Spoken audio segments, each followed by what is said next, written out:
Mmh. Bon, je l'espère en tout cas, oui. Oui, oui, oui, ça va. C'est parti, hein.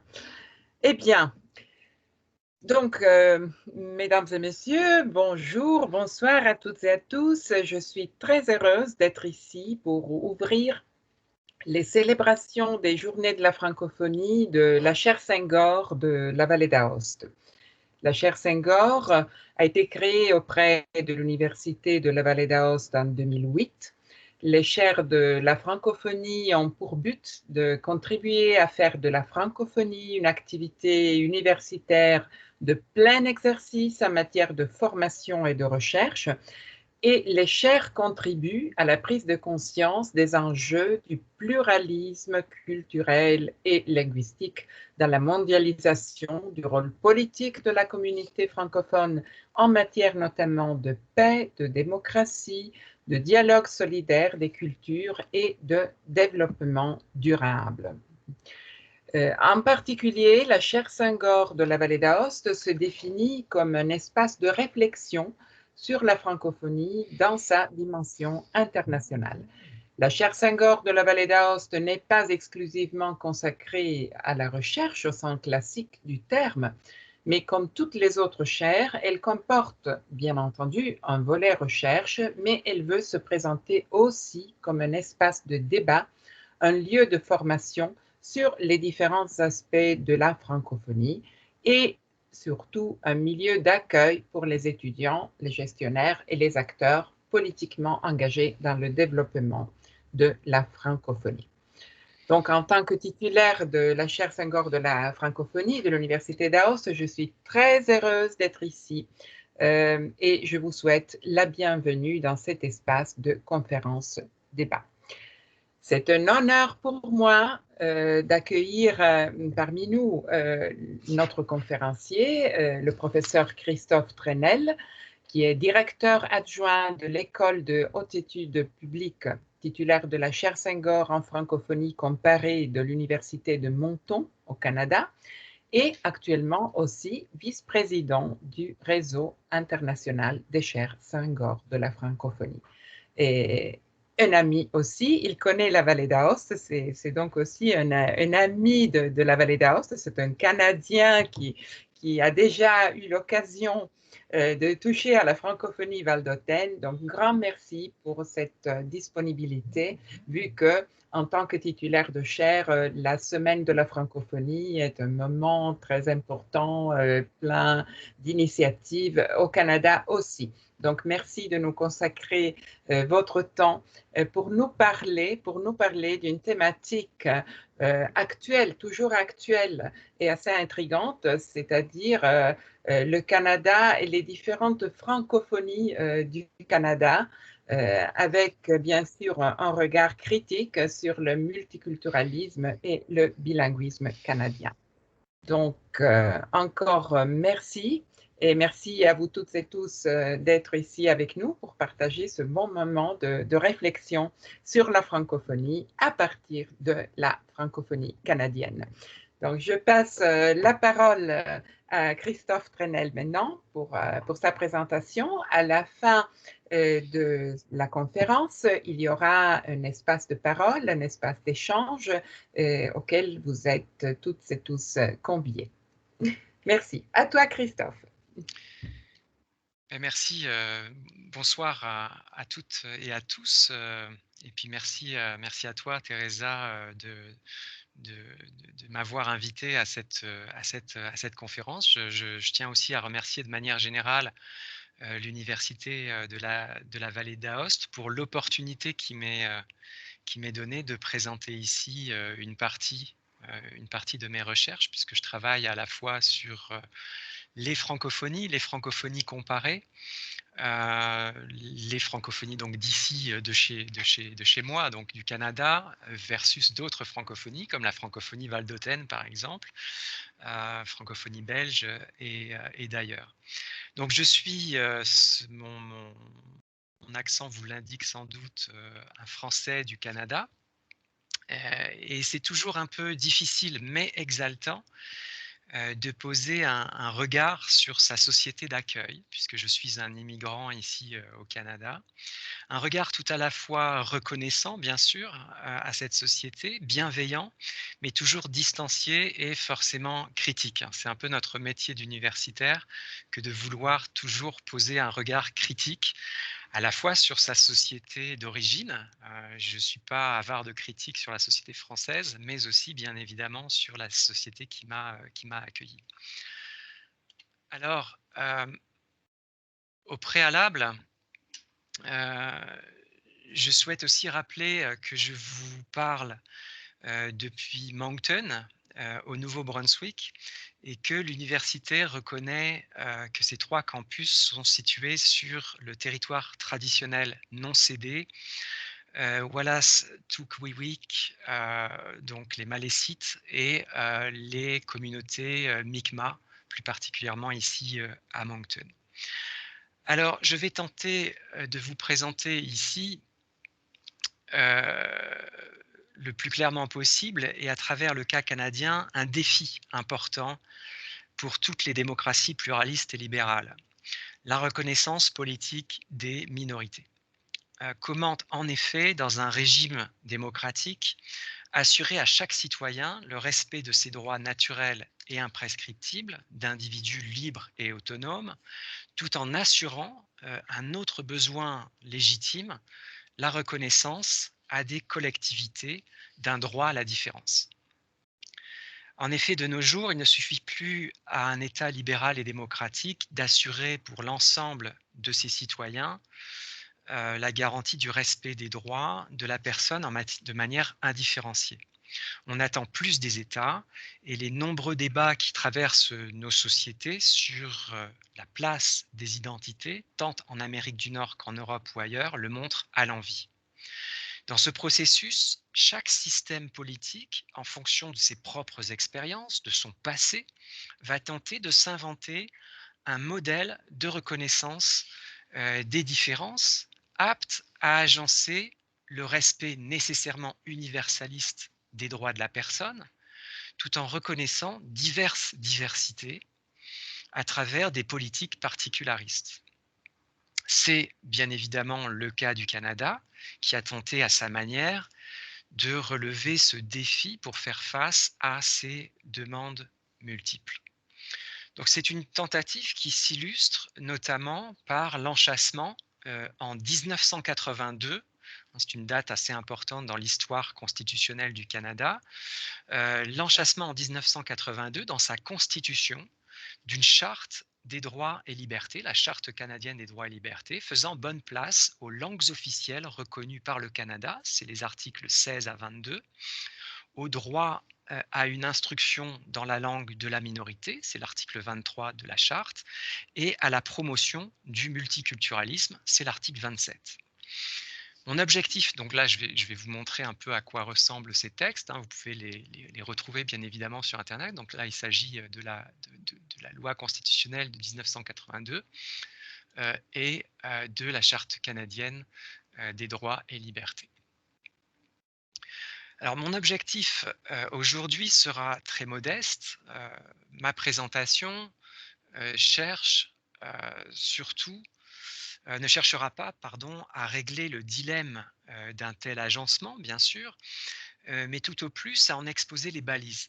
Je chercherai également à rendre compte d'une voie tracée par une société à la fois si proche et si lointaine de l'Europe, la société canadienne, qui elle aussi, elle surtout peut-être, s'est engagée dans un processus assez singulier de reconnaissance de diverses diversités. Reconnaissance de langue à travers le bilinguisme, reconnaissance de culture à travers le multiculturalisme, reconnaissance aussi de rapport aux lieux, aux espaces et aux êtres à travers une reconnaissance de plus en plus systématique des communautés autochtones et des Premières Nations, hein. Et le Canada le fait tout en développant, comme dans toute démocratie libérale, une approche universaliste de sa citoyenneté.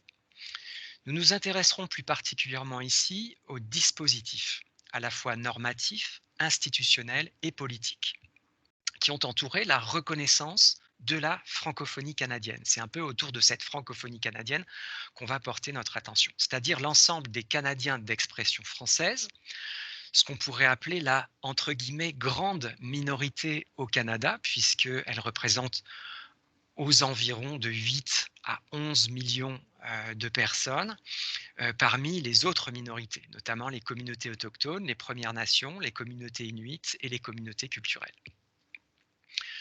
Alors, voici un peu les jalons que je vous propose de cette présentation. Dans un premier temps, on va peut-être explorer ensemble la voix canadienne, et on va voir à quel point cette voie cherche d'une certaine manière deux grands objectifs: pacifier les conflits linguistiques et protéger les minorités linguistiques.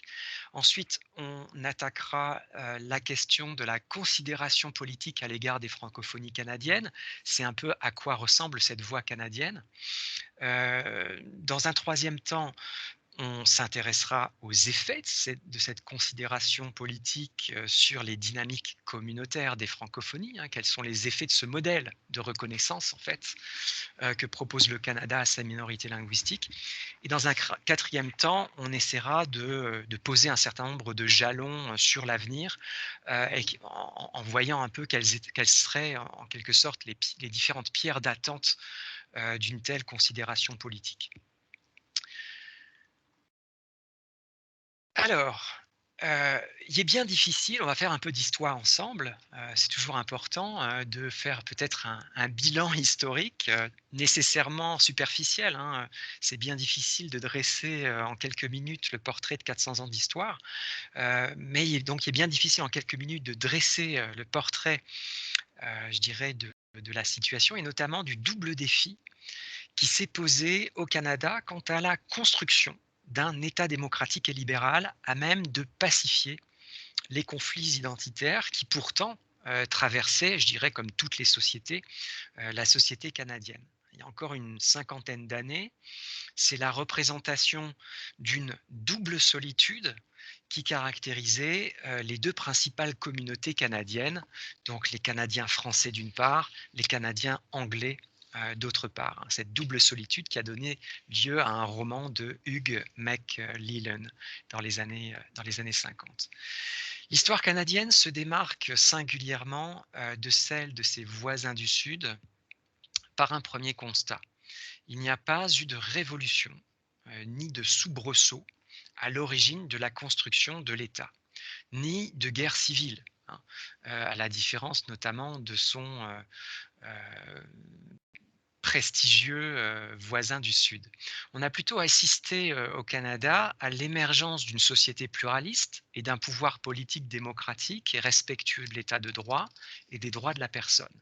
Le Canada est en effet passé en 2 siècles du statut de colonie conquise à fédération à travers la construction d'un État libéral puis démocratique autour du principe du gouvernement responsable de type britannique, à l'image d'ailleurs d'autres pays du Commonwealth. On peut citer notamment l'Australie, la Nouvelle-Zélande et d'autres. Est-ce pour autant un long fleuve tranquille? Non, bien sûr, certainement pas.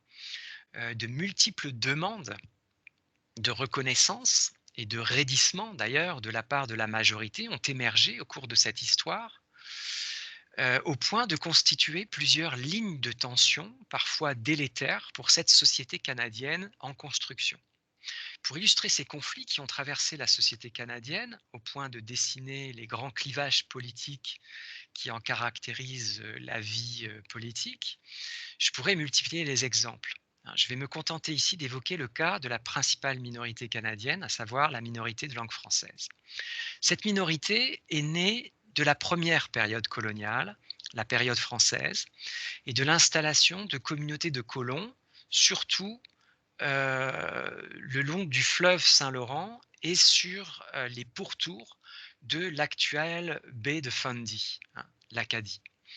Une population par la suite progressivement conquise et intégrée dans une seconde phase de colonisation, britannique cette fois.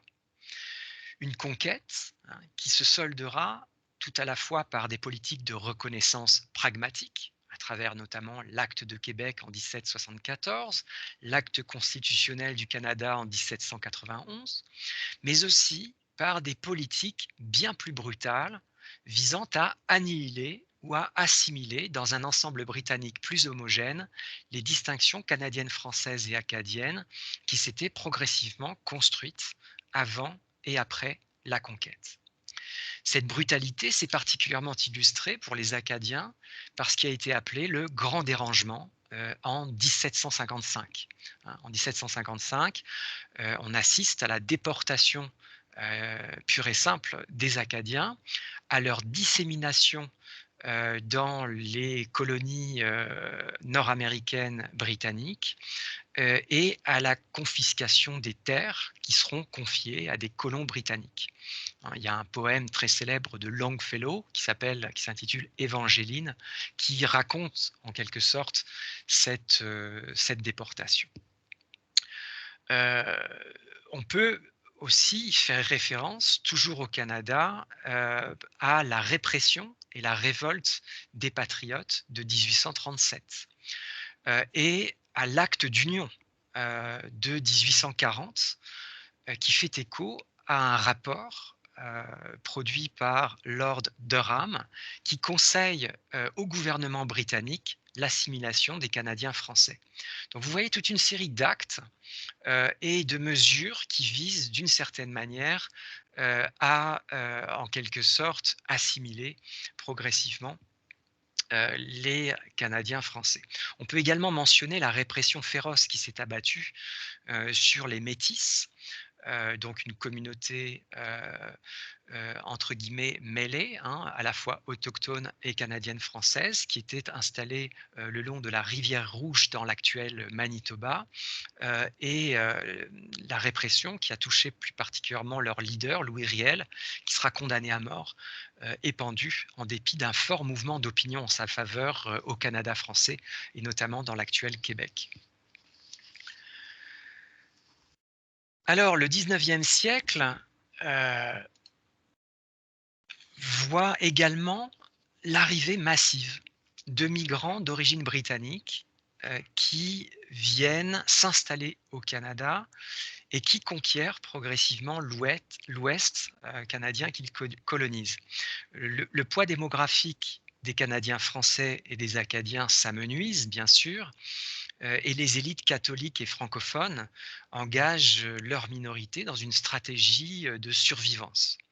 Pour les élites francophones et catholiques, c'est la fin du rêve d'un Canada français susceptible de s'étendre d'un océan à l'autre. C'est un rêve qui était porté par les élites canadiennes françaises pendant un certain nombre d'années. Puis progressivement, on s'aperçoit que ce ne sera jamais le cas, tout simplement parce que peu à peu, les communautés qui s'installent progressivement et qui vont fonder les nouvelles provinces dans l'Ouest canadien sont très majoritairement anglophones ou adoptent toute une série de mesures qui visent à asseoir la domination de l'anglais sur toute autre langue, dont bien évidemment le français. Car en dépit de la construction progressive d'un État de type fédéral, qui va être consacré notamment en 1867 par la création de la Confédération canadienne, donc un État de type fédéral, libéral et démocratique, notamment avec la création de la province très majoritairement francophone du Québec, le contexte politique est bien plus aux politiques d'assimilation qu'aux politiques de conciliation et de reconnaissance de la minorité francophone. Peut-on en tenir particulièrement rigueur aux élites canadiennes d'origine britannique? Rappelons qu'il s'agit à l'époque de la norme suivie par l'ensemble des États-nations en gestation. C'est le cas de la France, c'est le cas des États-Unis, c'est le cas de l'Allemagne, c'est le cas de l'Espagne, c'est le cas de l'Italie. On pourrait multiplier les exemples où les linguicides sont là aussi la norme, y compris dans des contextes comme le contexte français, où les droits de l'homme et du citoyen étaient au cœur des préoccupations publiques. Ainsi, la création puis l'intégration de nouvelles provinces dans la fédération canadienne se solde invariablement par la mise sur pied, notamment dans le domaine de l'éducation, de mesures visant à proscrire explicitement ou à limiter l'usage du français dans l'espace public. On assiste à l'interdiction de l'enseignement en français au Manitoba ou dans une moindre mesure au Nouveau-Brunswick, l'interdiction ou la limitation de l'enseignement du français. Et ces mesures, on retrouve cette tendance un peu partout au Canada, sauf évidemment au Québec. Et ces mesures ne sont pas édictées qu'au 19e siècle, mais également au début du 20e siècle. Et ce n'est qu'assez tardivement que les différentes gouvernes, fédérales et provinciales, abandonnent leur velléité assimilationniste à l'égard du français. Une illustration de ces politiques est celle du règlement 17 en Ontario, adopté en 1912 et abrogé seulement en 1927, après une intense campagne politique mobilisant les Canadiens français, un règlement 17 qui visait à limiter l'usage du français comme langue d'enseignement et de communication dans les écoles bilingues des réseaux publics et séparés en Ontario. Alors, les Acadiens et Canadiens français, notamment dans les provinces où ils sont minoritaires, ne vont pas évidemment rester sans réaction face à ces politiques d'assimilation. Bien au contraire. Même si la stratégie demeurait celle de la survivance, les élites canadiennes françaises ont peu à peu renoué avec l'intention ferme de contester, de résister et de revendiquer. Une telle contestation s'est accompagnée également par une organisation politique systématique, notamment à travers le réseau de centaines d'associations, Société Saint-Jean-Baptiste par exemple, l'Ordre de Jacques Cartier, les Cercles Richelieu, et des revendications linguistiques de plus en plus sonores tout au long du XXe siècle et surtout, je dirais, à partir des années 50. Les années 60, ce sont celles d'une accélération des mutations profondes de la société canadienne, accompagnant d'ailleurs la construction d'un véritable État canadien. Un État qui se dissocie progressivement, doucement, de l'ancienne métropole britannique et se constitue une forme d'imaginaire national singulier. C'est un nation building comme n'importe quelle construction d'État-nation. Un imaginaire national singulier qu'il s'agit de distinguer tout à la fois de l'ancienne puissance tutélaire britannique, bien sûr, mais aussi de l'influence du gigantesque voisin du Sud qui exerce lui aussi une influence identitaire décisive sur la collectivité canadienne. Qu'est-ce que le Canada au regard de l'ancienne puissance tutélaire britannique, de l'ancienne puissance coloniale, et qu'est-ce que le Canada face ou par rapport à son puissant voisin du Sud? Qu'est-ce qu'être canadien? Qu'est-ce que l'identité canadienne? Ces questions se posent avec d'autant plus d'acuité que les Canadiens français du Québec s'engagent eux aussi dans un processus de réflexion politique sur les fondements de leur propre société, à travers ce qu'on appelle la révolution tranquille, une révolution sociale de modernisation qui se solde également par une révolution politique et identitaire au Québec. Au maître chez nous, qui était un slogan de la campagne libérale au début des années 60, va répondre à la fin des années 60 et pendant plus de 40 ans, la revendication d'un Québec libre par un mouvement souverainiste qui va réclamer l'indépendance du Québec, un mouvement de plus en plus sonore et de plus en plus puissant, puisque le mouvement souverainiste va générer des partis politiques qui prendront le pouvoir à Québec, qui deviendront même l'opposition officielle à la Chambre des communes au Canada pendant un court moment, et qui vont organiser 2 référendums sur l'indépendance en 1980 et en 1995, avec un dernier référendum en 95 qui se traduit par la victoire du non à l'indépendance, mais à une assez courte majorité, d'à peu près 50 000 voix. Alors, c'est une période charnière pour le Canada contemporain, Dès lors, le gouvernement fédéral va prendre lui-même l'initiative de réfléchir à l'avenir du Canada et à son identité nationale en instaurant un comité ou une commission chargée d'une réflexion générale sur l'identité canadienne qui s'appelle la commission Laurando-Dunton sur le bilinguisme et le biculturalisme. Donc cette commission est chargée de réfléchir sur le bilinguisme et le biculturalisme.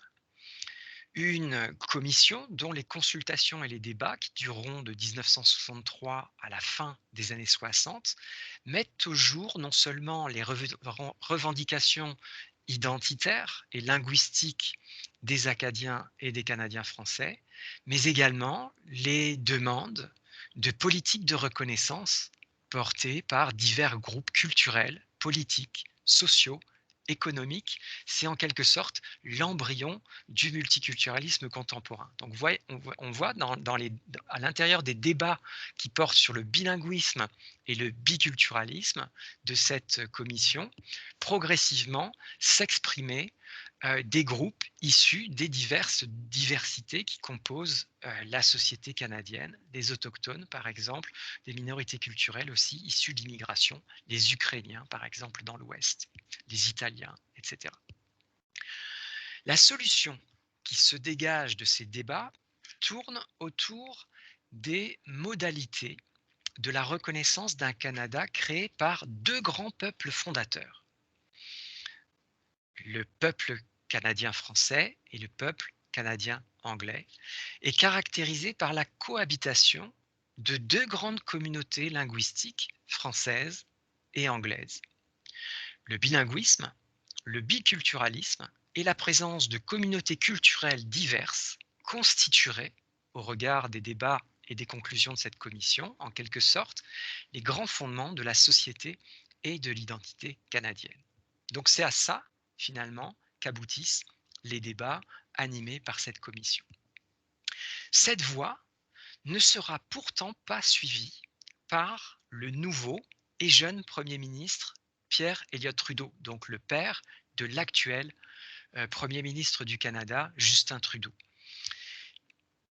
Un Pierre Elliott Trudeau, un Premier ministre libéral, qui préférera une autre conception, sans doute plus contemporaine et idéaliste, du Canada. Un Canada qui doit certes s'engager dans la voie de la reconnaissance du bilinguisme, ça c'est relativement acté, mais également dans une reconnaissance non de l'existence de deux peuples fondateurs ou d'un biculturalisme limité, mais bien d'une société plurielle et multiculturelle et d'un État fédéral proactif et bienveillant, apte à conduire la société canadienne sur la voie du progrès économique et social. On est en pleine période de développement de l'État-providence et c'est en quelque sorte, j'aurai l'occasion d'y revenir, d'abord l'État-providence qui va prendre en charge cette reconnaissance du bilinguisme et du multiculturalisme au Canada et non pas l'État-nation comme c'est le cas dans d'autres situations.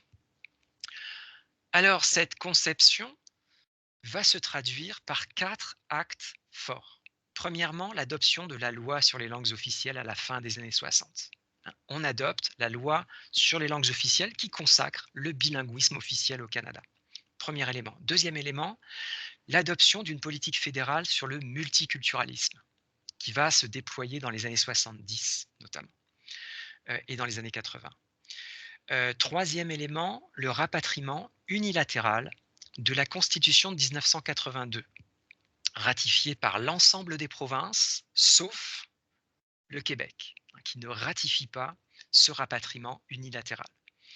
Le rapatriement, ça signifie finalement que le Canada souhaite, entre guillemets, couper une bonne fois pour toutes le cordon constitutionnel avec la Grande-Bretagne. Et donc ce rapatriement est assez symbolique. Le Premier ministre part à Londres pour acter la fin de l'autorisation qui est demandée à la Chambre des communes pour toute modification constitutionnelle.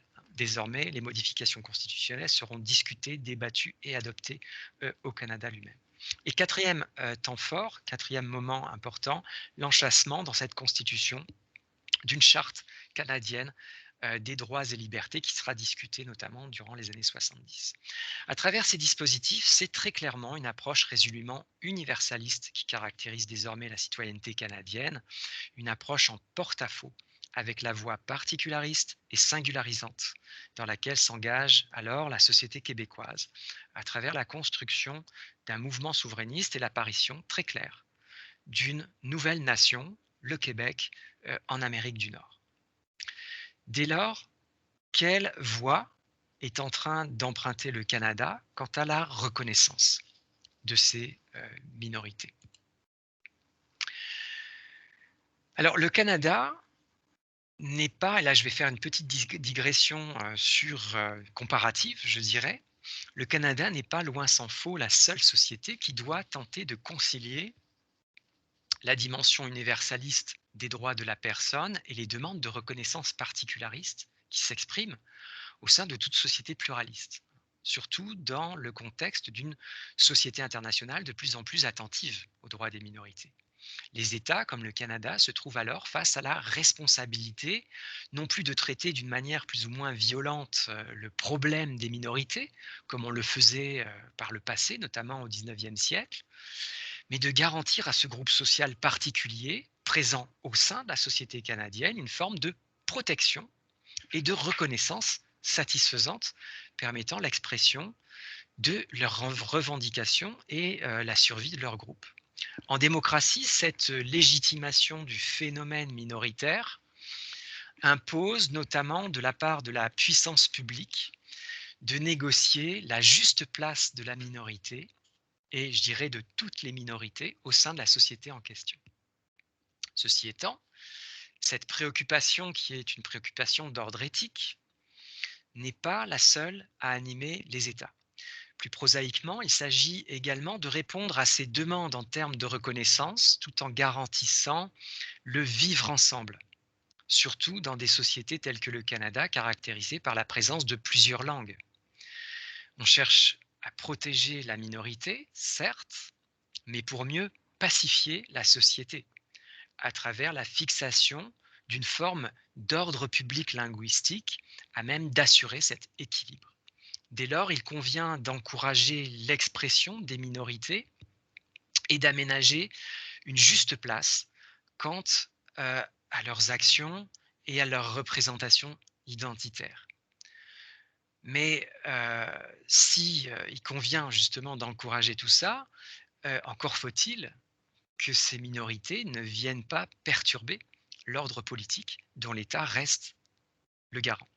Il s'agit donc d'aménager un espace de délibération et d'expression politique, démocratique, dans lequel on pourra délibérer de ces conflits et des moyens d'en sortir.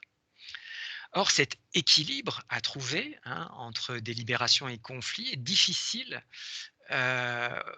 justement difficile à trouver au sein des sociétés plurilingues qui connaissent des situations diglossiques, c'est-à-dire des situations dans lesquelles il y a deux langues en présence, mais qui ne sont pas nécessairement sur un même pied d'égalité.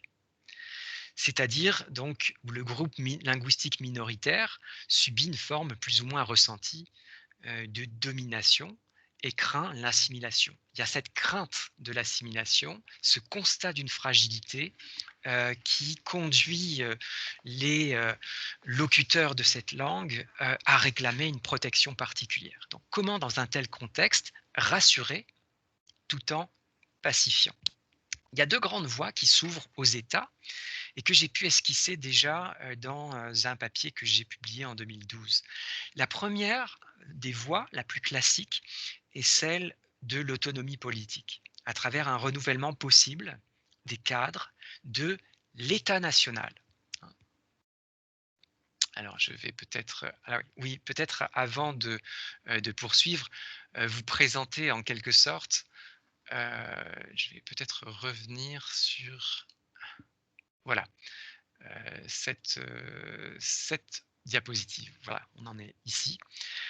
Donc la première, la plus classique, de cette voie, c'est celle de l'autonomie politique. Donc je disais, à travers un renouvellement possible des cadres de l'État national. C'est important cette notion d'État-nation, d'État national, et la mise sur pied d'une forme de reconnaissance politique, territorialisée ou non, mais toujours traduite par l'établissement d'une représentation politique distincte, hein, une représentation politique distincte et d'institutions propres qui confèrent à la communauté une autonomie politique, hein, le mot est important, plus ou moins forte.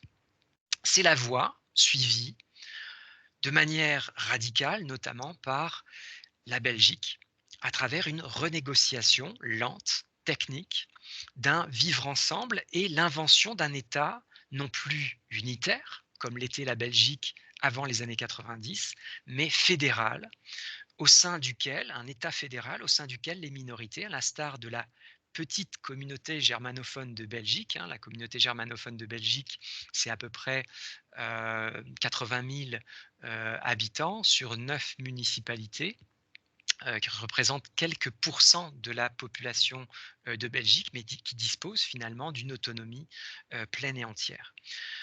Donc, des communautés qui constituent des acteurs politiques reconnus en tant que tels. Donc, il y a bel et bien une reconnaissance politique d'acteurs nouveaux, les communautés, les régions en Belgique. C'est de manière plus générale la voie suivie dans la plupart des pays démocratiques d'Europe.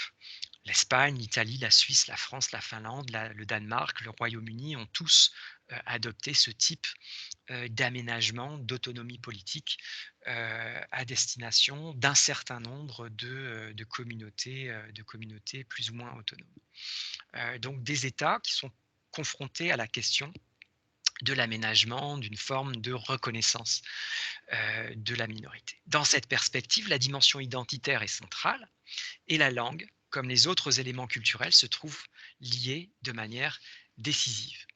La seconde voie, c'est celle d'une forme de mutualisation des risques liés à l'assimilation, hein, à travers l'aménagement de politiques publiques, des politiques publiques linguistiques, dans le cadre non plus de l'État national, comme c'est le cas pour l'autonomie politique, mais de l'État-providence, prenant en charge le travail de protection des minorités fragilisées. Donc vous voyez d'une certaine manière le champion dans le premier modèle de reconnaissance, celui de la reconnaissance politique, le champion de la minorité, c'est le nouvel acteur, hein, institutionnalisé et autonome politiquement. Par exemple, la communauté germanophone de Belgique. Dans cette deuxième voie, le champion, ça reste l'État, à travers ses politiques publiques et notamment ses politiques de redistribution sociale. Il ne s'agit plus de répondre par l'autonomie aux peurs et aux inquiétudes suscitées par l'assimilation, ou la constatation inquiétante, recensement après recensement, de ce qu'on appelle pudiquement au Canada des transferts linguistiques d'une communauté à une autre, en l'occurrence de la communauté ou des minorités francophones vers la majorité anglophone, mais de reconnaître qu'au sein de la communauté des citoyens, certains sont plus fragiles que d'autres, et que cette fragilité rend nécessaire, dans certains cas, la mise sur pied de protections particulières à travers des politiques de reconnaissance. Donc des politiques de reconnaissance et non plus une reconnaissance politique. Des politiques de reconnaissance, qu'elles soient culturelles, linguistiques, religieuses ou autres, adaptées. D'une certaine manière, l'État se pose en protecteur compassionnel du citoyen en situation de fragilité et accepte qu'une forme plus ou moins aboutie de complétude institutionnelle, c'est-à-dire la multiplication de gestes institutionnels, notamment la création de services adaptés aux besoins spéciaux de certains citoyens en matière de santé, d'éducation, de culture par exemple, viennent abonder les dispositifs publics habituels. D'une certaine manière, vous avez un État-providence qui s'adresse à l'ensemble des Canadiens et des Canadiennes, avec bien évidemment le respect des compétences des provinces, dans le cadre du fédéralisme canadien, mais vous avez une espèce d'État-providence plus, qui va se développer notamment pour faire face aux fragilités particulières d'un certain nombre de communautés au sein du Canada et notamment les communautés francophones en situation minoritaire, donc en situation de particulière fragilité linguistique. C'est cette seconde voie que semble avoir choisi l'État canadien depuis la fin des années 60 à travers la mise sur pied de programmes de protection des communautés de langue officielle en situation minoritaire et en faisant de la diversité culturelle et de la reconnaissance officielle de 2 langues des piliers majeurs, mais distincts, du nation building canadien. Pour illustrer mon propos ici et peut-être mieux cerner l'esprit et l'approche canadienne en matière de reconnaissance des communautés francophones, et donc de la francophonie québécoise et des communautés francophones en situation minoritaire, hein, les fameuses communautés qui sont définies souvent habituellement, et j'y reviendrai dans le cadre de cette présentation au Canada, par l'acronyme CFSM, Communauté francophone en situation minoritaire. Je centrerai ici surtout mon propos sur la nation acadienne. Une communauté francophone située dans les provinces atlantiques, à l'est du Canada et en particulier l'Acadie du Nouveau-Brunswick, et sur un travail que nous avons récemment effectué avec 2 de mes collègues, André Magor et de l'Université de Poitiers, et Éric Mathieu Doucette de l'Université de Moncton, un papier qu'on a notamment publié dans la Revue internationale des francophonies à l'Université Lyon 3 et que Teresa connaît bien. Alors de quoi parle-t-on quand on parle de francophonie canadienne désormais? Alors je vous ai dévoilé tout à l'heure quelques cartes sur lesquelles je vais m'arrêter un petit peu. Mais on parle finalement de 9 à 11 millions de personnes, hein, 9 à 11 millions de francophones, surtout installés au Québec. Donc vous voyez je dirais la tache verte dominante recoupe les frontières du Québec. Hors Québec, on parle d'environ 1 à 2 millions de personnes.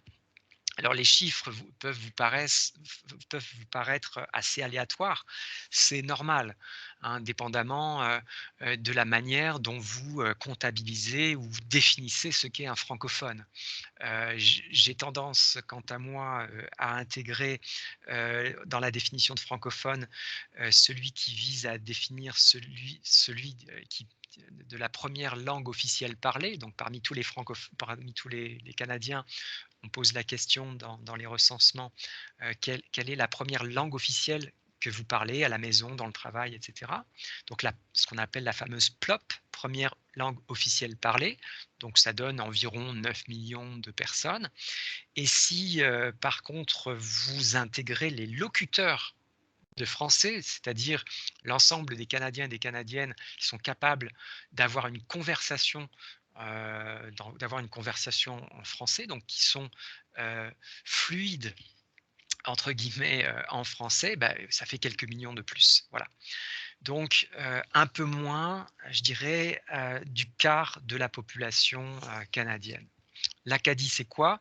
C'est environ un tiers de la population du Nouveau-Brunswick. Donc là, une première carte qui vous présente un peu la francophonie canadienne. Donc vous voyez cette importance du Québec, et puis ensuite une forme d'archipel, hein, avec des petites îles, des grosses îles qui se répartissent dans l'ouest, mais aussi et surtout, vous le voyez, il y a 2 taches entre guillemets vertes plus prononcées dans le sud de l'Ontario, entre Toronto et la frontière québécoise, et aussi dans l'est du Canada, et notamment dans les provinces de la Nouvelle-Écosse, de l'île du Prince-Édouard et surtout du Nouveau-Brunswick. Donc une autre manière de présenter cette francophonie ou ces francophonies canadiennes, cette fois en insistant sur son caractère multiscalaire, donc plusieurs niveaux. Vous avez des francophonies extrêmement locales à l'échelle du village ou de la ville ou du quartier, comme Saint-Boniface notamment, à Winnipeg, mais aussi des strates, hein. Donc il y a des strates locales, des strates régionales, des strates provinciales avec des considérations linguistiques au niveau provincial et des strates fédérales. Et on pourrait même rajouter la strate internationale.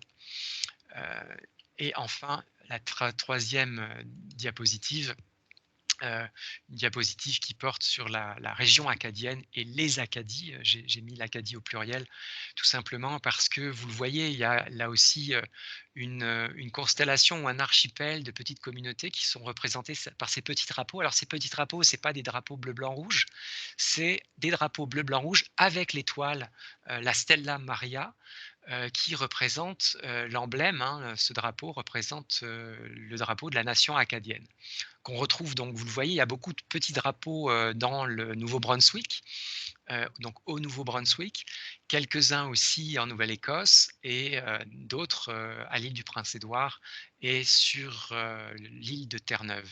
Voilà. Donc c'est en quelque sorte l'Acadie. J'ai malheureusement pas de carte plus précise, tout simplement parce qu'il est bien difficile de définir à travers une carte et une territorialisation l'Acadie. L'Acadie, la nation acadienne, n'est pas définie par un territoire, ou elle n'est pas que définie par des lieux, elle est définie par plein d'autres choses, et on parle environ, en Acadie de l'Atlantique, de 300 000 francophones. Alors, il est bien difficile, justement, si on s'intéresse plus particulièrement à l'Acadie, de définir l'Acadie. Et les facteurs historiques, sociaux, culturels, linguistiques se mêlent souvent lorsqu'il s'agit d'aborder tour à tour les grands jalons du passé acadien. Le récit des fondations, le grand dérangement dont j'ai parlé tout à l'heure, hein, l'idée de le processus par lequel la puissance coloniale britannique a vidé les villages et les villes acadiennes pour déporter ses habitants dans l'ensemble des colonies américaines. Il y a eu aussi des retours en Europe, des installations en Grande-Bretagne. Bref, on a voulu disséminer, disperser, d'où le nom Grand Dérangement, disperser cette communauté, ce peuple acadien et leur déportation. Donc, il y a les caractéristiques territoriales qu'on peut mentionner pour évoquer cette identité avec les provinces de l'Atlantique, mais aussi la diaspora qui est née de ce grand dérangement. Hein. On retrouve des Acadiens au Québec, on retrouve des Acadiens partout dans l'Ouest. Alors, ce n'est pas dû qu'au grand dérangement, c'est aussi dû au processus de mobilité et aux migrations acadiennes. On en trouve en Nouvelle-Angleterre aussi, beaucoup d'Acadiens qui sont allés travailler en Nouvelle-Angleterre, des Acadiens qu'on retrouve, des Cajuns qu'on retrouve aussi en Louisiane et ailleurs. Hein. Il y a des descendants d'Acadiens qui sont maintenant en France, notamment. Il y a une réalité linguistique, je vous ai parlé de 300 000 francophones, ou des dynamiques de la scène culturelle et artistique acadienne. Et je sais que certains artistes acadiens sont passés notamment au Val d'Ost et chez votre voisin du Nord, la Suisse. Et puis, ils sont très régulièrement présents en France. Alors disons-le d'emblée, cette difficulté de représenter une communauté n'est pas propre à l'Acadie. Elle traverse en effet n'importe quel imaginaire communautaire, qu'il soit régional, nationalitaire ou linguistique. Ceci étant, à cette difficulté s'ajoute celle de l'absence de reconnaissance politique, qui rend d'autant plus problématique la détermination de ses actions ou de sa parole en tant que collectivité. Quand vous n'avez pas d'institution représentative, vous avez bien des difficultés à porter la parole de la collectivité. La facette politique de l'Acadie ne correspond en effet pas à ce qu'on pourrait en attendre lorsqu'on se réfère à d'autres nations ou d'autres peuples en situation minoritaire. C'est le cas notamment du Québec. Le Québec a cette force politique supplémentaire qu'il correspond finalement à des institutions de nature provinciale qui, entre guillemets, préexistaient à l'existence de la nation québécoise.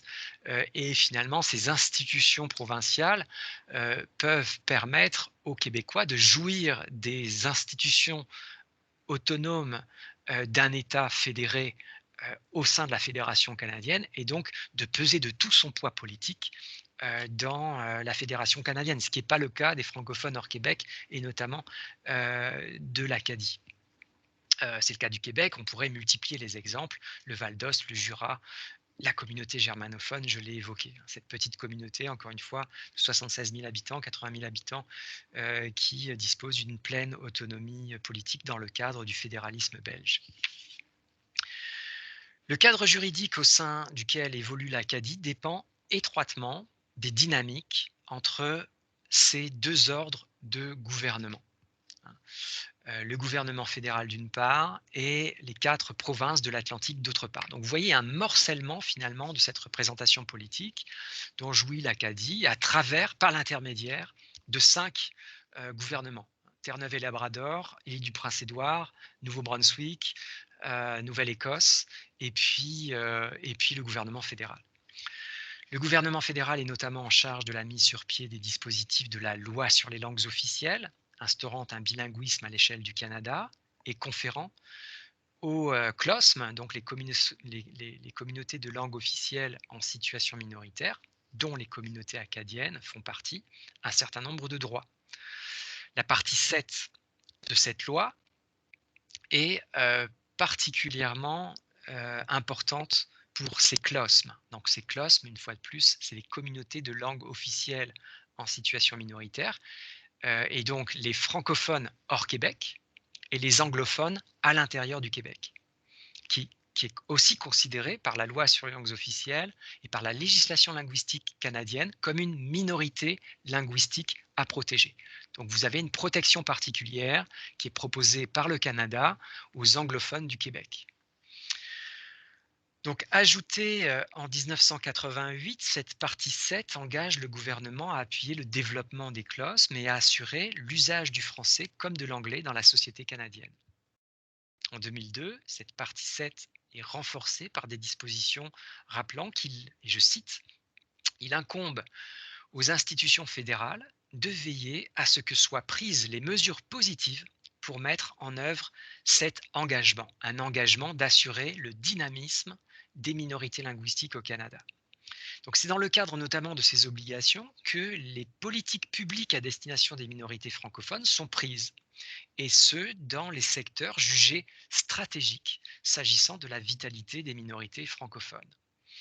L'éducation, bien sûr, c'est important, c'est un secteur qui est essentiel, qui est vital pour ces minorités linguistiques, ne serait-ce que pour transmettre la langue de la minorité aux enfants, mais c'est aussi le cas des secteurs de la culture, des médias, du développement économique, de la santé et de plus en plus du secteur qui est jugé crucial pour l'avenir des francophones en situation minoritaire, c'est l'immigration. L'immigration pour pouvoir favoriser autant que faire se peut l'arrivée de nouveaux immigrants de langue française au sein des différentes provinces où le français est en situation minoritaire. Alors, ces dispositifs et programmes sont parfois constitutifs de ce que la littérature spécialisée qualifie d'habilitation. En quelque sorte, ce à quoi on va assister, c'est à l'habilitation progressive qui va marquer le passage d'une situation perçue ou concrète d'impuissance à une situation où une personne ou une collectivité va exercer un plus grand pouvoir. C'est ça l'habilitation. Et là, je reprends les termes de Rémi Légère, qui a travaillé sur ce processus d'habilitation qui va être progressivement conféré aux francophones en situation minoritaire via les organismes et les associations communautaires. Donc, ce n'est pas des institutions qui vont être habilitées, c'est plutôt des organismes communautaires ou le milieu associatif qui vont prendre en charge parfois des secteurs qui vont co-décider au sein de ces secteurs, notamment de l'éducation, de la culture, des médias, avec les gouvernements provinciaux et fédéraux. Et c'est constitutif de ce qu'une partie de la littérature appelle une gouvernance. Une gouvernance qui reste cependant assez limitée, et notamment limitée aux conditions de financement d'une telle habilitation. La gouvernance proposée pour les francophonies minoritaires et l'Acadie au Canada ne se traduit pas par une reconnaissance politique de communauté ou de collectivité en tant que telle, hein. Elles n'ont pas, par exemple, ces collectivités ou ces communautés, une autonomie financière ou une capacité fiscale qui leur permettrait de décider de quel secteur doit être prioritaire par rapport à quel autre secteur. Tout ça, c'est décidé au niveau provincial et fédéral et certainement pas au niveau communautaire, hein.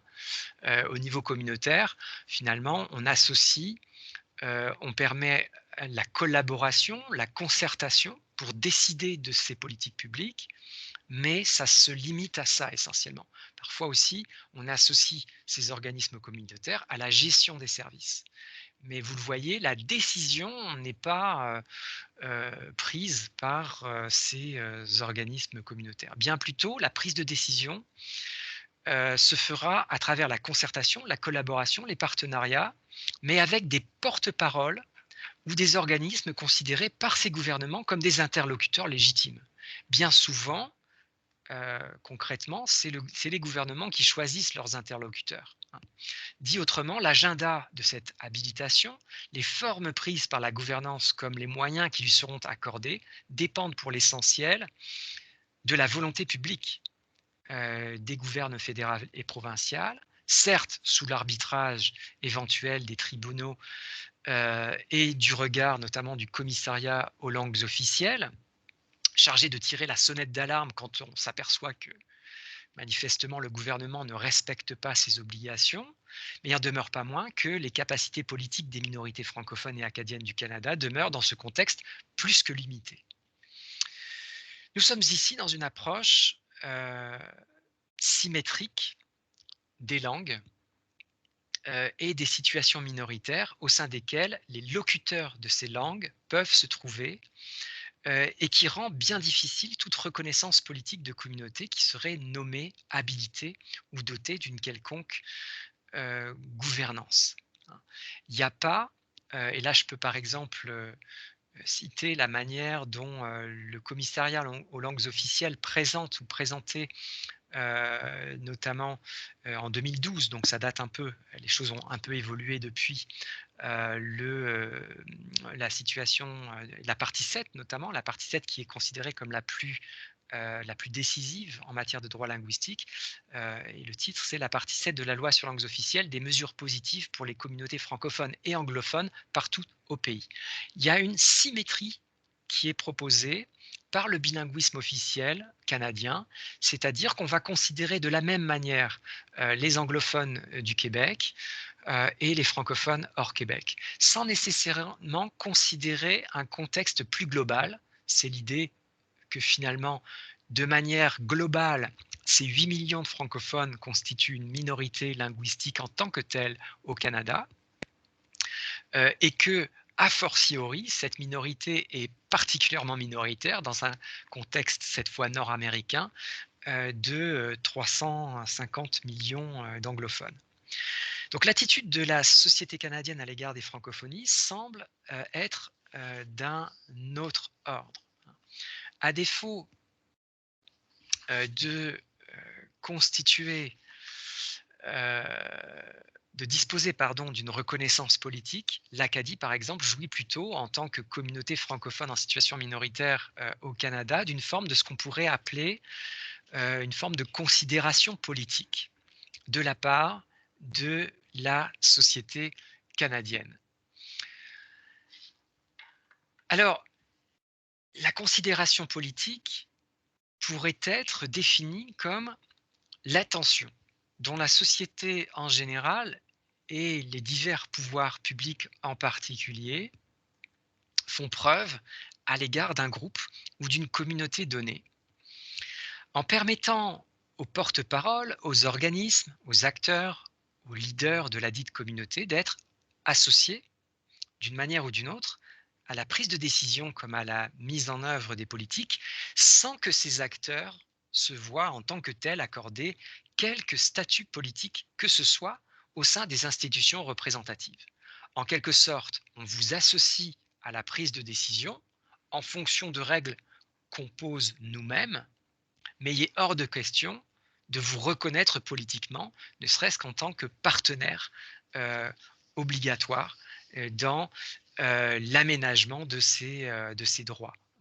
Cette notion de considération politique vise à mieux comprendre la traduction politique des réflexions développées par des auteurs dont je m'inspire, notamment qui ont travaillé sur un tout autre domaine, comme Corinne Pelluchon, autour de la notion de considération et de l'éthique qu'elle implique. C'est finalement une littérature qui se trouve aux interstices des réflexions entourant les notions de bienveillance, d'attention, de reconnaissance, et qui cherche à rendre compte des attitudes et des vertus permettant de prendre en compte la place, le rôle, la situation de l'autre, et notamment des fragilités de cet autre.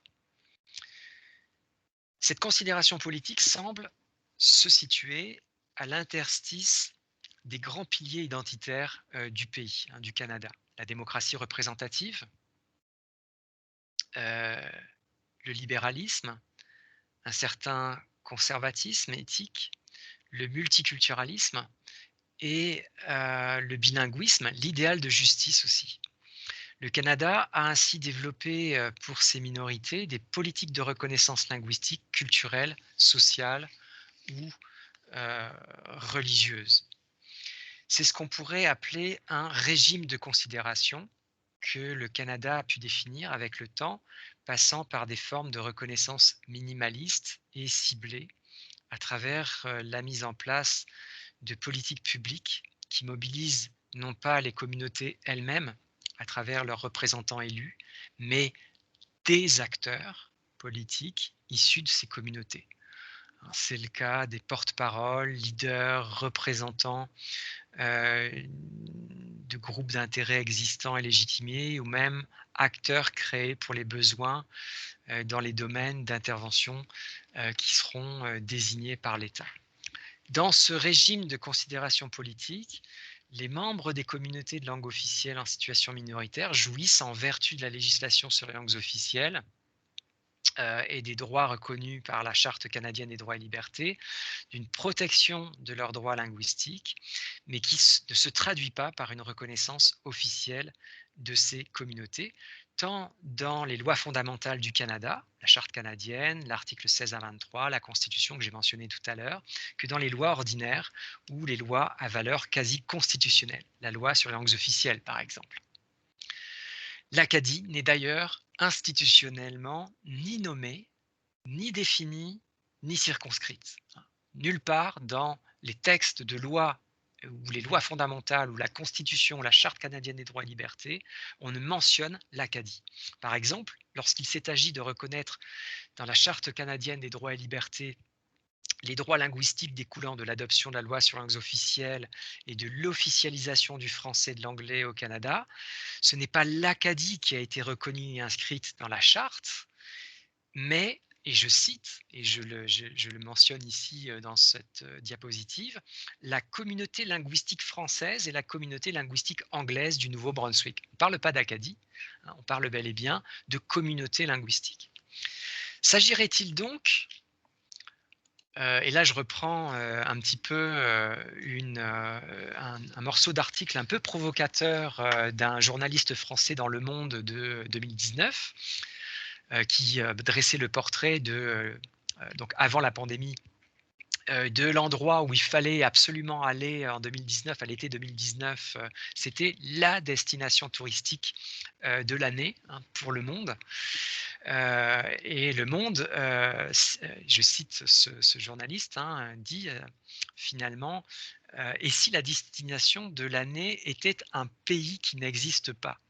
L'Acadie n'est ni un État, ni même une province. Si c'était un pays, il serait de cocagne, etc. etc. Donc, vous voyez, finalement, un pays qui n'existe pas. Bon, rien n'est moins sûr. Au contraire, c'était bel et bien un pays qui existe. La preuve, j'y habite. J'en occupe un certain nombre de lieux. Les politiques de reconnaissance linguistique susnommées et le régime de considération dont jouissent les CLOSM, les communautés de langue officielle en situation minoritaire au Canada configurent un contexte de droit et d'action publique qui offrent aux communautés acadiennes le cadre et les outils minimaux rendant possible un travail d'habilitation patiemment entrepris par les acteurs communautaires locaux. Et c'est ce qu'on constate, hein. Il y a les grandes lignes qu'on peut mentionner des dispositifs institutionnels à destination de ces fameuses CLOSM et des CFSM, pardon, les communautés francophones en situation minoritaire. La partie 7 de la loi sur les langues officielles de 1988, précisée en 2005, l'obligation du gouvernemental en matière linguistique de prendre des mesures positives en vue d'améliorer la vitalité des minorités linguistiques. Donc, je l'ai mentionné tout à l'heure, je n'y reviens pas. Cette partie, cette loi sur les langues officielles a été densifiée et a été traduite en politique publique, notamment à travers l'adoption tous les 5 ans de plans d'action et de feuilles de route fédérales où le gouvernement fédéral s'engage à financièrement notamment à assurer un certain nombre et le fonctionnement d'un certain nombre de services à destination des francophones en situation minoritaire et le développement de programmes. Je l'ai dit aussi, il y a des secteurs clés qui ont été investis par les gouvernements et les politiques publiques, en éducation, dans le domaine des arts, de la culture, des médias, de la santé, de l'économie, de l'immigration. Donc tous ces secteurs sont maintenant gérés en partie, co-gérés surtout avec les gouvernements provinciaux et fédéraux et les organismes communautaires. Vous avez un commissariat aux langues officielles qui a été créé et qui est chargé, entre guillemets, de tirer la sonnette d'alarme lorsqu'on s'aperçoit que le gouvernement ne respecte pas ses obligations linguistiques. Vous avez un programme de contestation judiciaire qui a été mis sur pied pour permettre aux organismes communautaires qui constateraient le non-respect des droits par le gouvernement fédéral et les gouvernements provinciaux de financer une action en justice. Donc, vous avez un programme fédéral qui permet à ces organismes communautaires de porter plainte devant les tribunaux pour non-respect des droits linguistiques de la part du gouvernement fédéral ou des gouvernements provinciaux. Donc, c'est important parce que la justice a un coût et souvent ces organismes ont des moyens financiers limités. Donc, vous voyez, on donne de l'argent pour pouvoir entretenir ces actions en justice. Les tribunaux vont jouer le rôle d'arbitre, bien évidemment, dans ces conflits, notamment la Cour suprême, bien sûr, dans l'interprétation de la partie 7 de la loi sur langues officielles, de l'article 23 de la Charte et de ces autres dispositions fondamentales qui structurent, encadrent les droits linguistiques au Canada. Et vous avez aussi, à l'appui de ces minorités francophones, une considération politique, cette fois externe, venant notamment des autres francophonies, des francophonies ultramarines. Et c'est très important pour ces minorités francophones que de se voir reconnues, notamment par la Belgique, par la région wallonne, par le Val d'Ost, par la France ou par des organisations internationales comme l'Organisation internationale de la francophonie qui associe indirectement toujours l'Acadie à ces décisions. L'Acadie participe par exemple au sommet de la francophonie, mais pas en tant qu'Acadie, en tant que il y a des leaders acadiens qui sont intégrés aux délégations, notamment du Nouveau-Brunswick ou du gouvernement fédéral, et qui vont participer au sommet de la francophonie en tant que tels, donc en tant que membres de ces délégations. Voilà pour ces grandes lignes des dispositifs institutionnels à destination des CLOSM et des CFSM. Alors, quels sont les effets sur les dynamiques communautaires des francophonies? Ce qu'on constate, quand on fait un espèce de bilan de ces 50 ans de loi sur les langues officielles et de ce régime de considération politique que j'ai esquissé, là je vais essayer d'aller beaucoup plus vite pour donner un maximum de temps aux questions, peut-être sur ce régime de considération, on assiste, et c'est la principale réussite, je dirais, du Canada en matière de, de droit linguistique. C'est d'avoir pacifié les conflits linguistiques, des conflits qui étaient assez exacerbés dans les années 60, dans les années 70. Il faut se rappeler que l'unité canadienne était au bord de l'explosion. Tout simplement avec un mouvement souverainiste qui posait les jalons d'une future indépendance du Québec, de conflits linguistiques qui parfois ont flirté un petit peu avec la violence politique, des communautés francophones hors Québec qui se posaient des questions existentielles au regard justement de ces velléités indépendantistes québécoises. Hein. Que deviendraient finalement ces communautés francophones, communautés acadiennes, s'il advenait que dans l'avenir, un Québec deviendrait indépendant. Donc vous voyez, toutes ces questions, toutes ces tensions-là ont été progressivement pacifiées avec le temps, et notamment à travers les dispositifs et la loi sur les langues officielles, et aussi une pacification des conflits avec le Québec, qui a lui-même adopté son propre régime linguistique à travers l'adoption de la loi 101, une loi 101 qui a été combattue dans un premier temps par le gouvernement fédéral, hein, qui s'est inscrit en porte-à-faux face à cette loi 101 et le fait que le Québec considère que seule la langue française est la langue officielle du Québec, dans le respect notamment des droits de la minorité anglophone du Québec. Hein. La loi 101 ne remettait pas en question ces acquis de la minorité anglophone, mais instaurait une seule et unique langue officielle, la langue commune du Québec, qui était le français. À l'instar, je dirais, d'autres provinces du Canada qui ne reconnaissent qu'une seule langue, qui est l'anglais, à l'exception notable des territoires qui en reconnaissent plusieurs, notamment le français, qui est considéré comme une langue, qui est une langue reconnue par les territoires, et d'autres langues, des langues autochtones, et le Nouveau-Brunswick, qui est officiellement la seule province officiellement bilingue au Canada.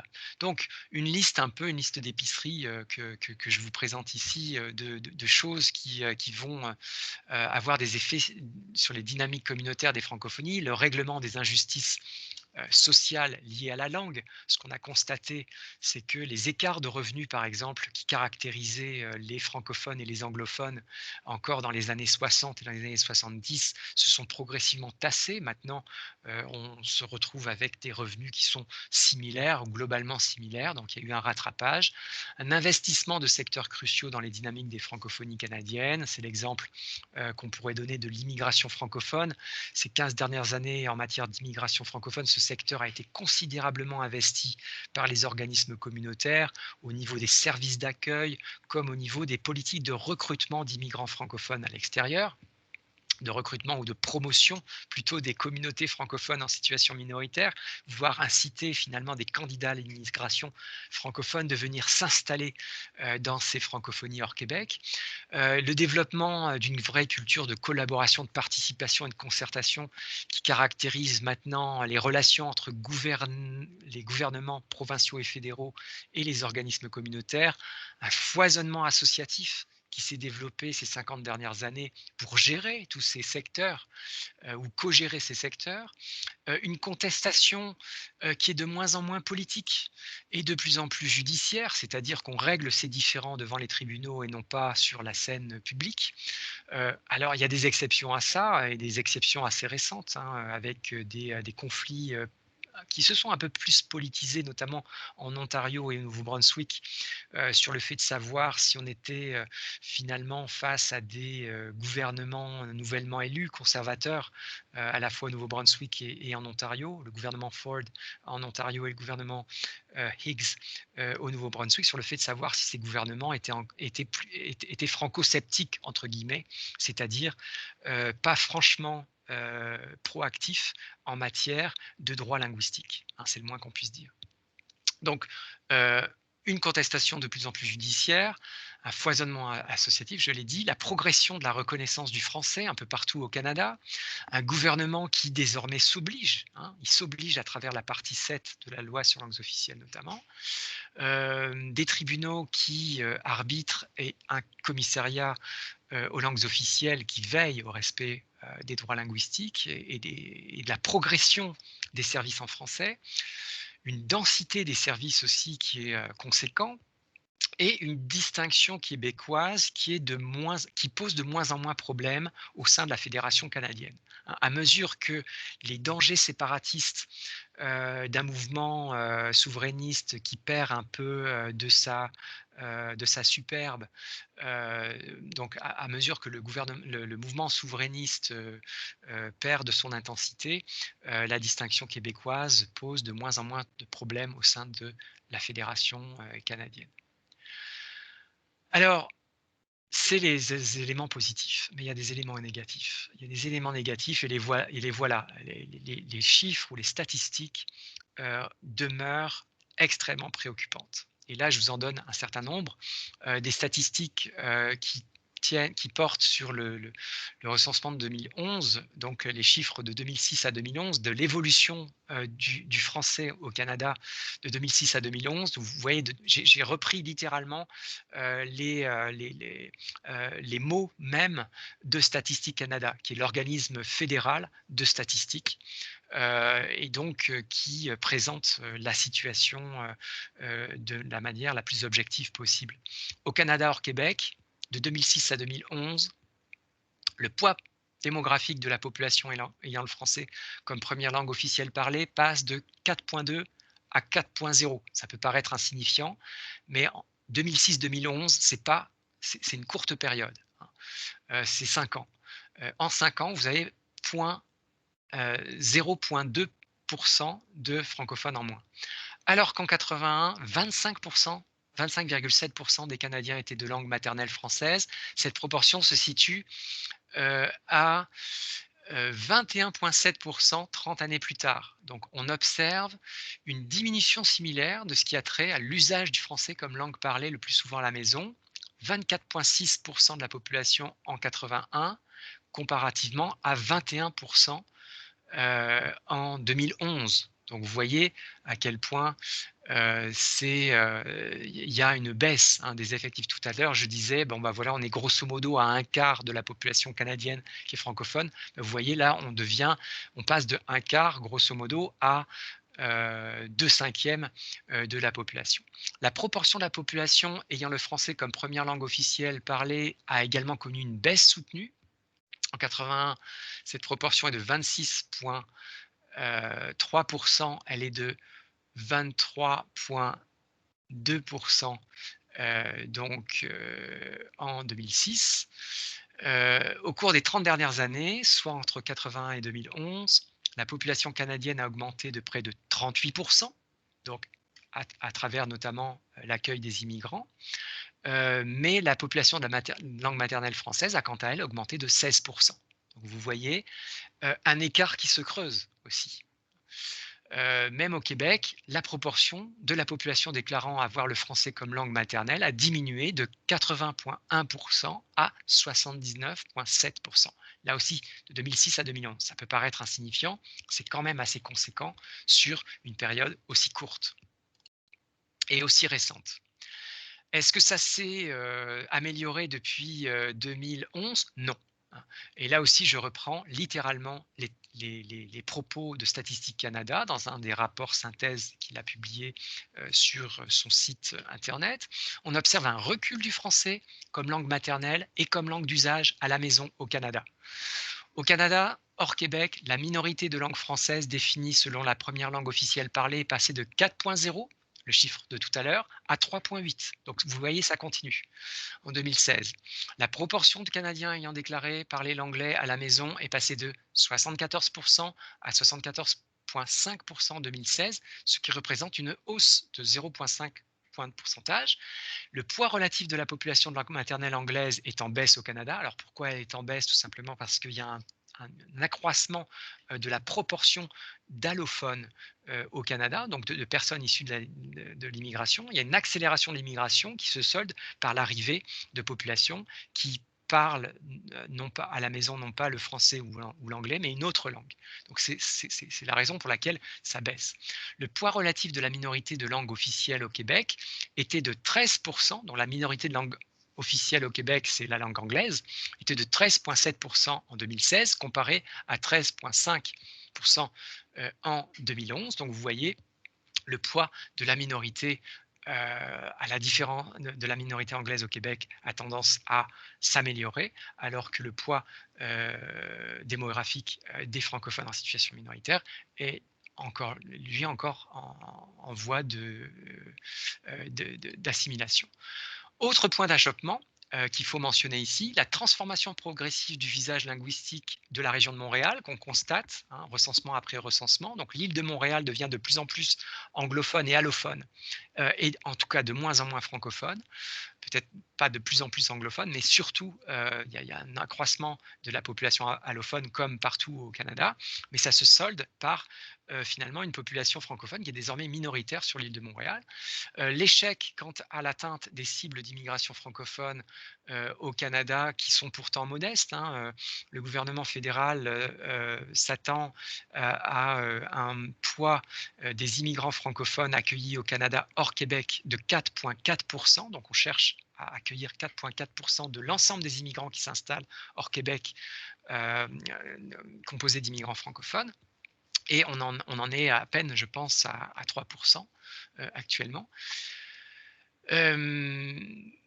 Une capitale fédérale, Ottawa, qui illustre en quelque sorte les difficultés qu'on a parfois au Canada à reconnaître le français à sa juste place, en tant que langue officielle d'un océan à l'autre, ou comme on dit, d'un océan à un océan à l'autre au Canada, puisqu'on est entouré de 3 océans. Une capitale fédérale qui n'est bilingue officiellement que depuis 2017. Donc vous voyez, il a fallu attendre 2017 pour que la ville d'Ottawa devienne officiellement bilingue, et ce, sous la pression militante et politique des francophonies canadiennes, et notamment d'une très dynamique francophonie de la région de l'Outaouais. Une dynamique plutôt dissociative aussi, qui est importante à mentionner, dissociative des francophonies canadiennes, notamment entre le Québec et les autres francophonies canadiennes. On parle même parfois d'une nouvelle double solitude qui caractériserait d'une part la société québécoise et d'autre part les francophones en situation minoritaire. Et cette dissociation progressive, elle menace en quelque sorte la capacité d'unité des francophonies canadiennes pour faire face finalement, faire pression, d'une pression suffisante à l'égard du gouvernement fédéral, tout simplement parce que les services qui sont développés sont souvent de compétences provinciales. Donc vous avez finalement chaque francophonie provinciale qui va être confrontée à à des enjeux politiques, à des défis politiques qui seront proprement locaux. Donc vous avez un morcellement comme ça des francophonies auxquelles on assiste au Canada. Je vais être très rapide ici, je voulais m'appesantir un peu plus là-dessus, mais j'ai été un peu plus long au niveau de l'historique. Je m'en excuse, mais je pourrais aborder ça avec grand plaisir à travers la période de questions. On pourrait se poser la question de savoir comment remédier finalement à cette assimilation tranquille qu'on constate des francophones du Canada. Même si en chiffre absolu, vous avez toujours plus de francophones au Canada, en proportion, vous avez de moins en moins de francophones. On pourrait se dire, bah voilà, on pourrait adopter un régime distinct de citoyenneté au profit des francophonies canadiennes. Un régime distinct de citoyenneté qui consisterait en quelque sorte à reconnaître aux francophonies canadiennes la nécessité de décider de 3 choses.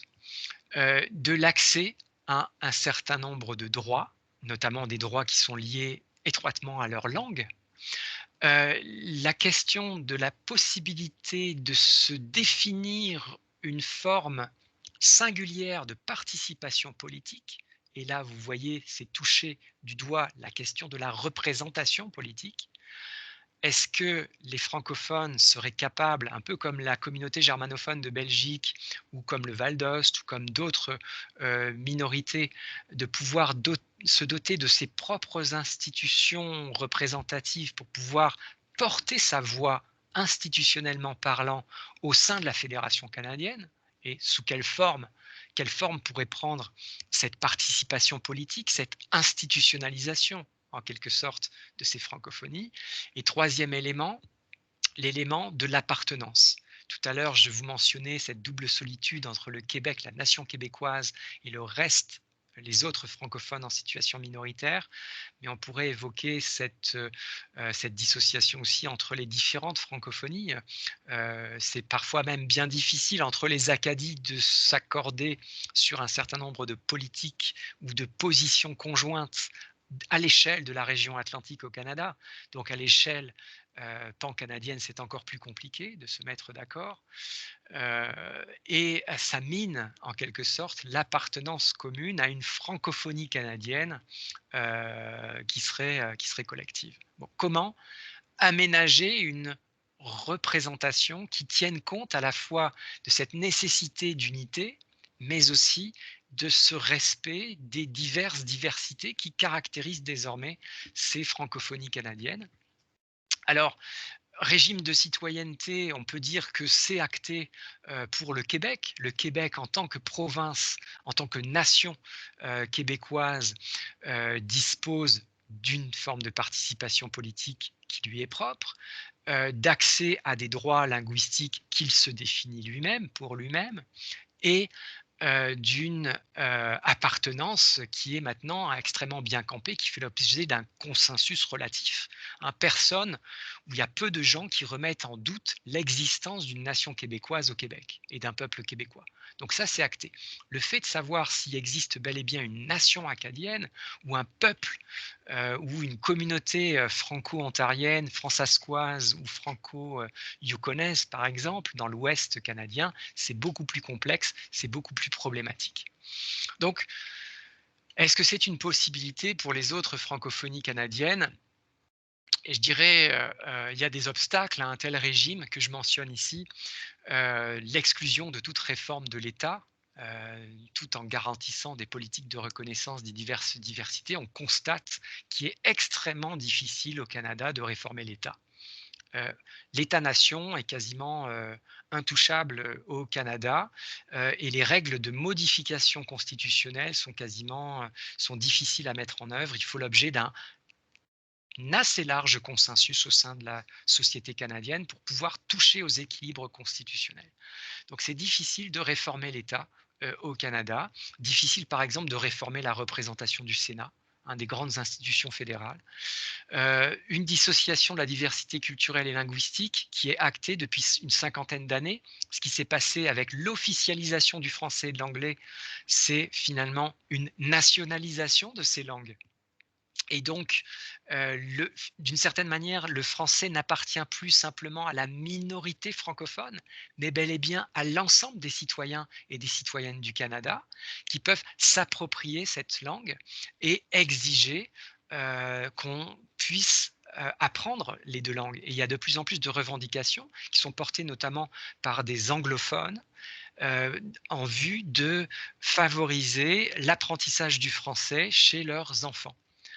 Ceci étant, on constate aussi de plus en plus un amoindrissement de cette francophilie qu'on constate pourtant, qui est quand même assez forte au Canada. Francophilie, c'est-à-dire la capacité, quand on est anglophone de langue maternelle anglaise, de pouvoir parfaitement parler le français.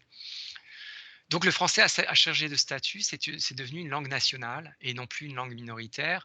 L'État est devenu le champion des langues officielles et du multiculturalisme, notamment à travers son pouvoir de dépenser, l'État fédéral, et c'est bien difficile d'affronter l'État tout en, quand on est un organisme communautaire, en voulant une meilleure reconnaissance politique de la francophonie, de sa francophonie locale ou de l'Acadie, lorsque du même coup, 80% du financement que vous recevez pouvoir fonctionner vient de l'État fédéral.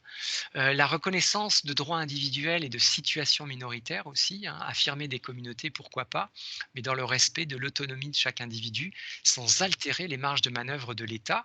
C'est le dilemme auquel sont confrontés ceux et celles qui souhaitent accroître la dimension droit collectif en matière linguistique. C'est l'idée qu'il y a certains lieux, il y a certaines régions qui devraient pouvoir bénéficier de plus de reconnaissance des droits linguistiques, tout simplement parce qu'on vit très majoritairement en français. C'est le cas par exemple de la péninsule acadienne, de la région de Moncton ou d'autres endroits qui pourraient être l'objet d'une reconnaissance de la langue plus, en quelque sorte.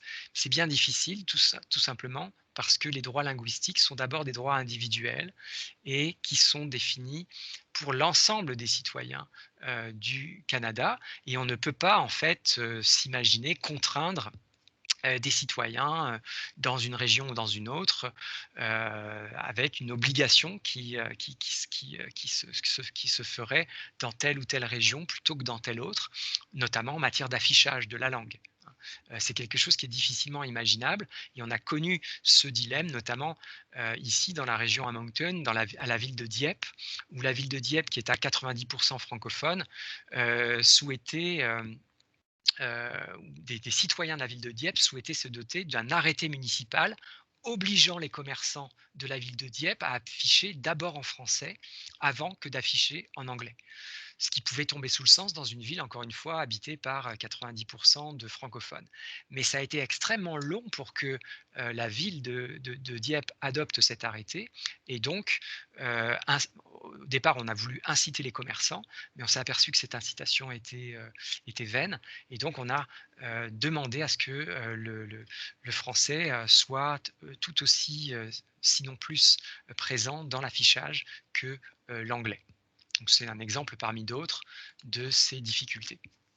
Français et anglais vers une égalité réelle des langues officielles au Canada. C'est la question qu'on peut se poser. C'est le tout nouveau document qui vient de sortir et qui vise à préparer le renouvellement de la loi sur langues officielles. La loi sur langues officielles, on vient de fêter ses 50 ans. Elle a été déjà renouvelée à plusieurs reprises, j'en ai parlé, 88, 2005 notamment. Et là, on se pose la question de savoir comment la renouveler. Quand on lit ce document, qui s'intitule Français et anglais vers une égalité réelle des langues officielles au Canada, vous le constatez de par le titre, on reste dans une symétrie encore linguistique.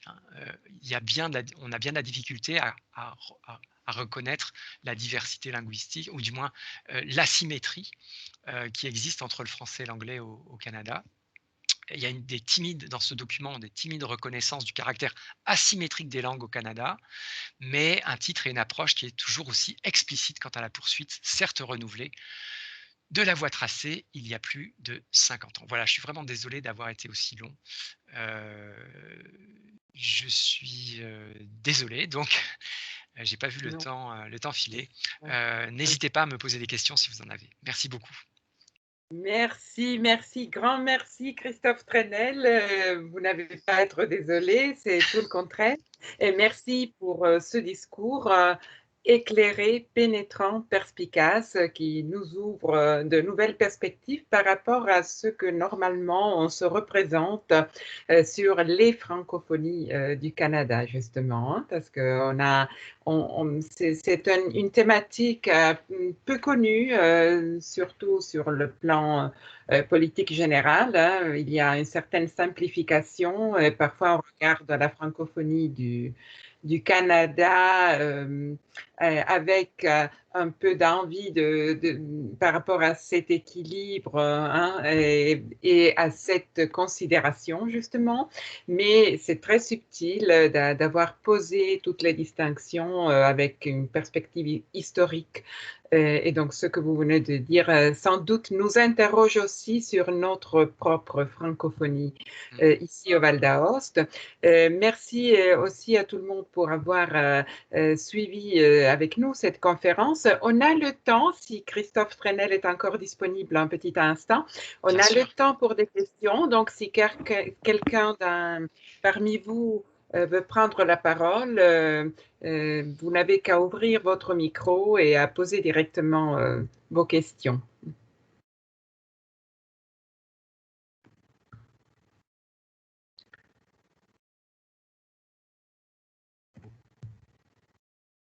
Alors, entre-temps, si je ne veux pas prendre le temps des autres, donc si quelqu'un dans le public veut parler, peut lever la main ou alors prendre la parole directement. Mais entre-temps, je pose moi-même ma question parce que c'est vrai que bon, j'aimerais rebondir sur cette voie canadienne et sur les alternatives à la voie que poursuit actuellement le Canada dans la reconnaissance de la francophonie canadienne, c'est-à-dire de pacifier les conflits linguistiques et protéger les minorités. Est-ce qu'il y a une autre voie possible? Est-ce qu'en Europe, il y a des situations qui sont intéressantes par rapport à cette manière de poser le problème et d'y faire face? Alors, Voilà, si ça tu- c'est ma question. c'est une question qui est importante. Je l'ai esquissé dans le cours de ma présentation. J'ai évoqué simplement un certain nombre Oui, de situations. J'ai parlé un tout petit peu du Val d'Ost. Parce que bon, même si je suis venu une fois au Val d'Ost, je connais assez peu finalement votre région. Je me ferai un plaisir d'ailleurs de venir dans quelque temps. Je l'espère en tout cas, si le contexte sanitaire me le permet, évidemment. Mais voilà, le Val d'Ost est peut-être un exemple aussi de situation. Alors, je suis loin d'idéaliser, bien évidemment, votre situation, votre contexte, qui doit être traversé de problématiques, notamment au niveau de la reconnaissance des langues. Hein, c'est ce que j'ai cru comprendre lorsque je suis venu faire un court séjour de recherche parmi vous. Euh, Notamment du français, du franco-provençal ou diverses variétés de franco-provençal parlées, parlées en région, dans votre région. Mais il y a des situations qui peuvent, ou des contextes, des voies qui ont été suivies par des minorités linguistiques en Europe qui sont particulièrement intéressantes, effectivement. J'en mentionnerai peut-être 2 qui me paraissent plus particulièrement pertinentes au regard de la situation canadienne et de la francophonie canadienne. C'est la communauté germanophone de Belgique que j'ai évoquée déjà, une communauté encore une fois de petite taille, hein. C'est souvent l'argument, qu'on entend souvent au Canada pour écarter toute forme de révision qui viserait à assurer une forme d'autonomie politique à l'égard des francophones en situation minoritaire, en disant on est trop peu nombreux, on est trop dispersés. C'est plus ou moins le cas de la communauté germanophone de Belgique, qui pourtant a décidé de se doter hein, d'institutions. Alors, ça a été élaboré dans le cadre de la grande négociation de la réforme de l'État belge à l'époque, dans les années, une discussion sur les réformes qui a duré plusieurs dizaines d'années dans le cadre de la Belgique, mais qui a permis entre guillemets à la communauté germanophone de tirer son épingle du jeu et de pouvoir imposer à la société belge une forme de reconnaissance politique, hein, qui s'est traduite par notamment un gouvernement. Vous avez un gouvernement de la communauté germanophone, encore une fois, à peu près 80 000 personnes réparties sur 9 municipalités rurales. Donc c'est une toute petite communauté. Je pense que c'est 3 à 4%, même pas, de la population belge. Vous avez des germanophones qui sont un peu partout en Belgique, mais qui ont désormais la possibilité de se rattacher à un lieu, à une région qui est circonscrite, qui est définie, avec aussi une communauté germanophone qui entretient des liens très particuliers, étroits, avec la région wallonne francophone d'à côté, où elle va partager et échanger des compétences.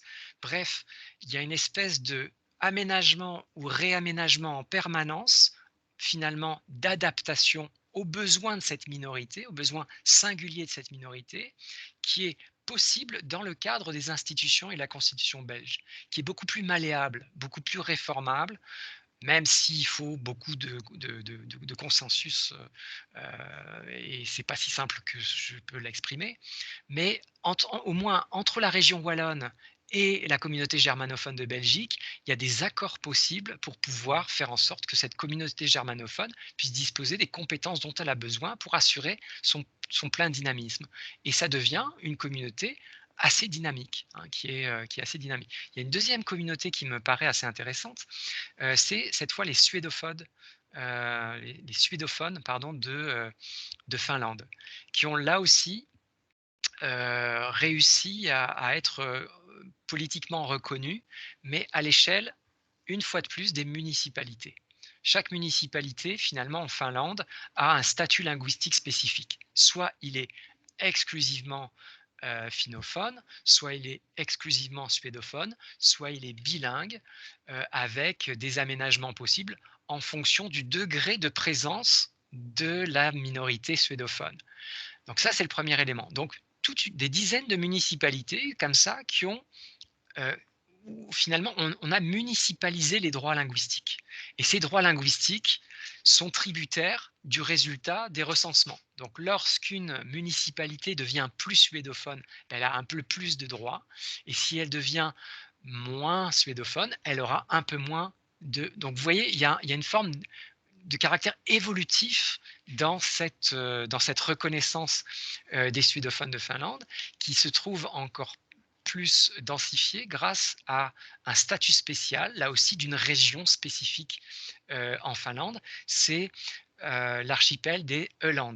Hein, l'archipel des Öland qui a une autonomie politique, un gouvernement bien à lui, des représentants élus et un archipel dans lequel le suédois est considéré comme la langue officielle.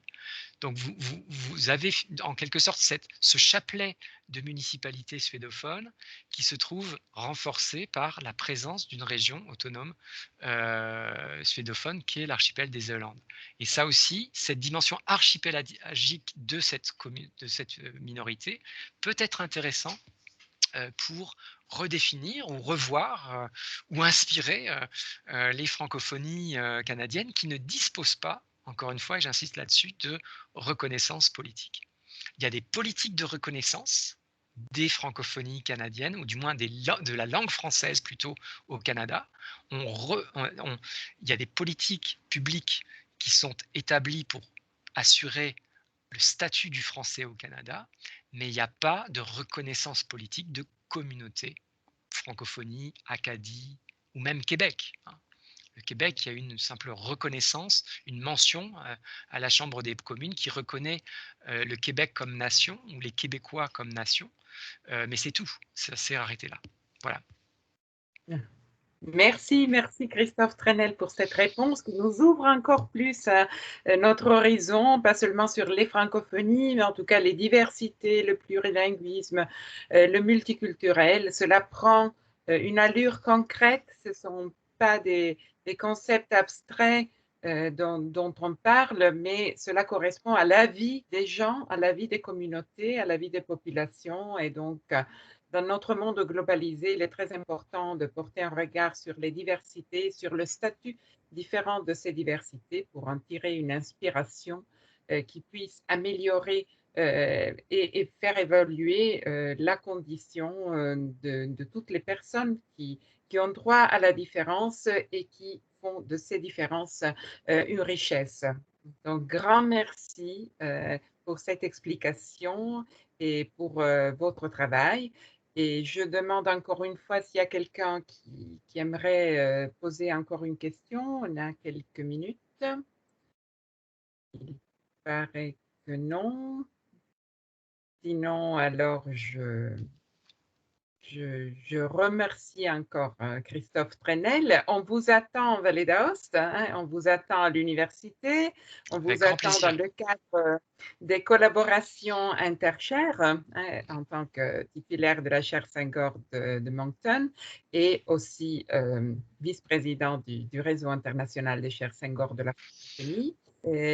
Encore grand merci de cette conférence. Je mettrai à la disposition de tout public l'enregistrement. On va envoyer le lien aussi sur le site du Réseau international des Chaires Senghor de la francophonie. Comme ça, ce sera à la disposition de tous ceux et celles qui sont curieux du regard du Canada sur sa francophonie. Hein. Et encore grand merci. Je vous souhaite une excellente soirée. Merci Merci. à toutes et à tous. Hein. Alors, je vais terminer l'enregistrement. Merci. Merci à vous. Au Ouais. revoir.